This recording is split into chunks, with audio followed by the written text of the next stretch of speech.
sa isda. Nalinisan na? Oo, ang gagawin ko. Ay, sus naman. Ibenta mo. Hindi mo alam kung gagawin mo, ibenta mo. Ay, may ulam na siguro kami. Baka marami kaming ulam. Ganito. Isda! Isda kayo dyan, isda! Isda! Isda! Uy! Matawag sa akin. Isda po! Oh!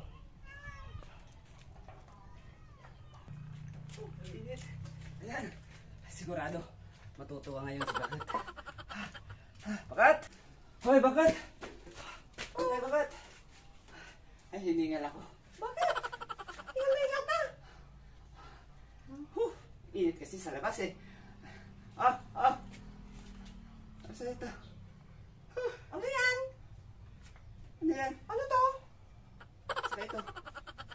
Wala na laman o, di ba? Ang galing ko bakit magbenta. Nabenta ko yung isda. Ano ginawa mo sa isda? Ano ginawa mo sa isda? Di ba sabi mo benta? Sus, mariusip ka naman. Sinabi ko, iluto mo.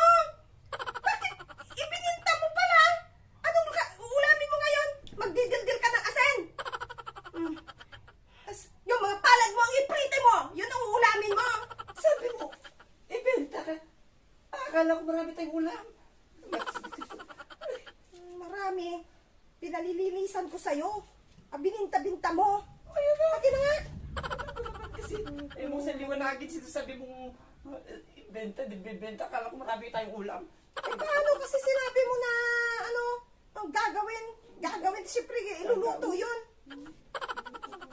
Puro ka, Wala tayong ulam ngayon. Naku na kami. Bumili ka ng sardinas, oh. Kakalukuhan.